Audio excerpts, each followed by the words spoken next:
esportivos fazem, essa coisa meio numérica, né? Hoje é o 10º aniversário que não sei quem fez um gol, daí o outro fez também. Fica aquelas coincidências que nos dão uma ilusão, pelo menos, de que existe alguém arquitetando as coisas e de repente, né, você tem um momento assim. Mas eu tenho um certo motivo para isso e eu vou contar para vocês rapidinho.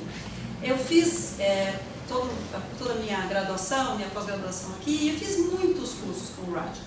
Então, chegou um ponto, eu falei, puxa vida, eu fiz tanto curso com o Rajan e que raio, né, que eu aprendi tanto com ele assim, porque, puxa, aí lá já faz tempo, eu cheguei à conclusão de que eu aprendi a ler com o Rajan. Eu acho que ele é um grande professor de leitura. Enfim, eu acho que, de uma certa maneira, tudo que eu faço, tudo que eu leio, etc., tem uma influência muito boa dele. Mas o que eu vou mostrar aqui para vocês hoje é o fruto, quer dizer, é uma coisa meio que apareceu muito tempo depois de eu ter parado de ser aluna do Rajan. Eu estou, nas próximas semanas, eu vou defender minha tese de livre docência e o texto se chama Atos de Tradução. Então parece que toda aquela leitura do Austin que foi sendo feita muito devagarzinho, parece que ela de repente surgiu para mim como a própria estrutura do meu trabalho. Então isso é uma coisa para mim muito importante. Fora que quando eu fui fazer meu concurso de admissão na USP, fiquei muito surpreso de ver o Rajan na banca. E agora, por escolha minha, está na banca da livre docência também, né? E eu estava assim,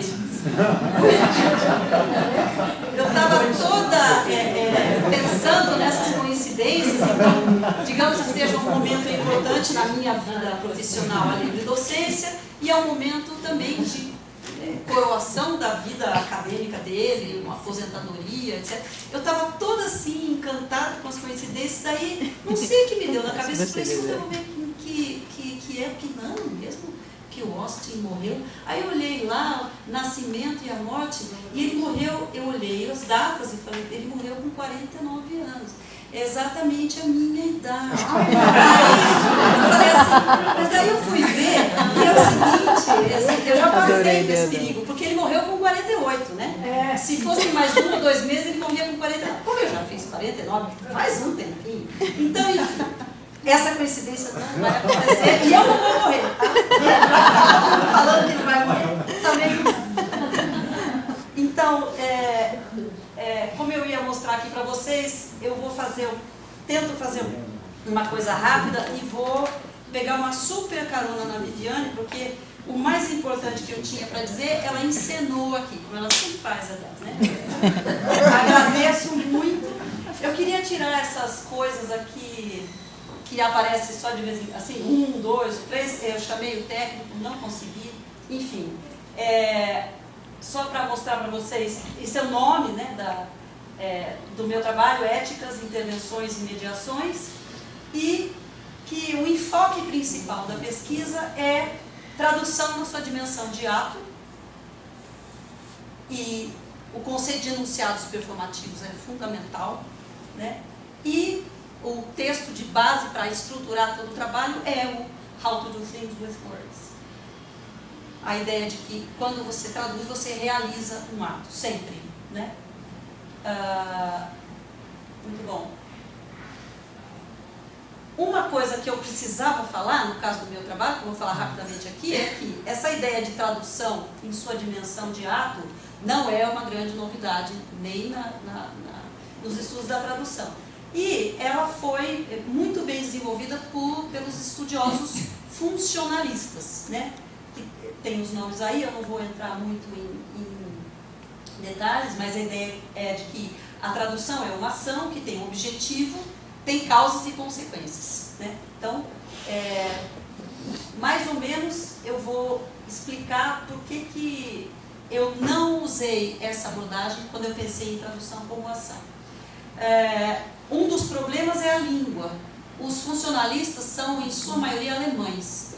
E muito recentemente eles começaram a ser traduzidos, né?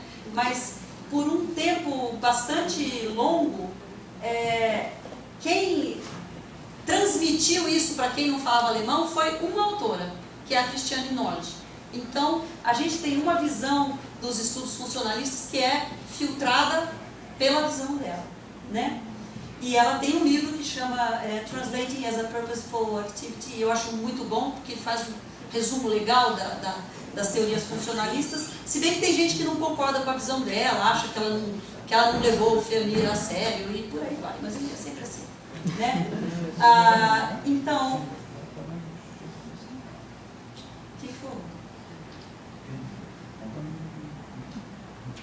Empacou, não.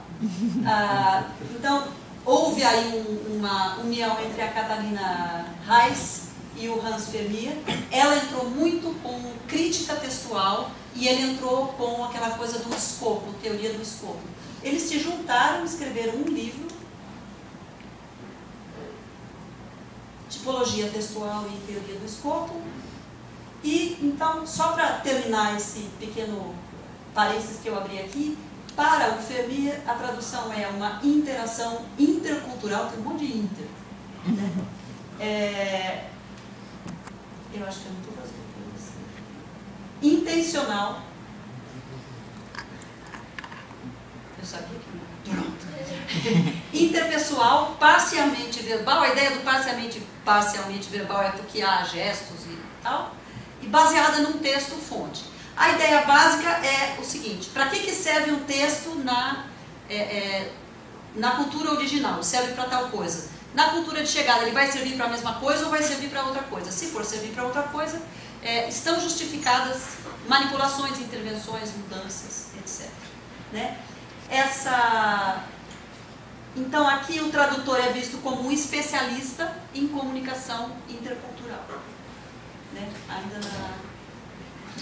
A principal crítica ao modelo funcionalista é que os tradutores não têm uma ética própria.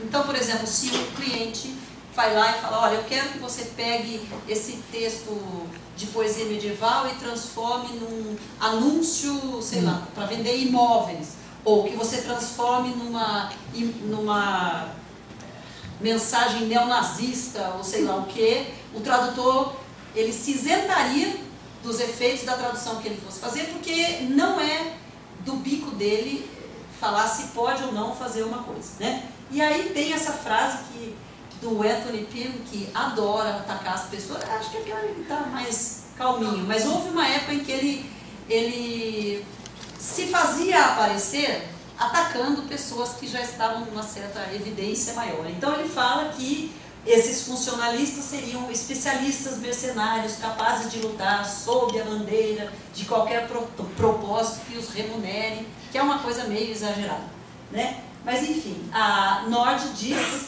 na defesa dela, eu acho a defesa dela um pouco fraca. Ela fala que o tradutor não vai falar do escopo, não seria da alçada dele falar do escopo, quer dizer, do objetivo. Ele tem só que falar como chegar àquele objetivo.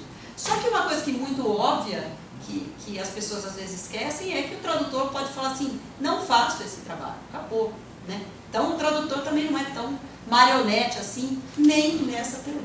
Mas enfim, o projeto Atos de Tradução, que é a minha proposta, é com base no Austin, e aqui eu vou falar muito rapidamente por que o Austin é tão atraente para esse tipo de enfoque que eu vou dar. Eu acho que ele se diferencia do Nietzsche, porque o Nietzsche filosofa com o martelo. E o Austin, e aí que eu vou chegar aqui, a Viviane adiantou o meu serviço aqui, o Austin filosofa com o buril, né? Ele é todo circular, ele vai, ele volta, ele é meio quase rococó, né?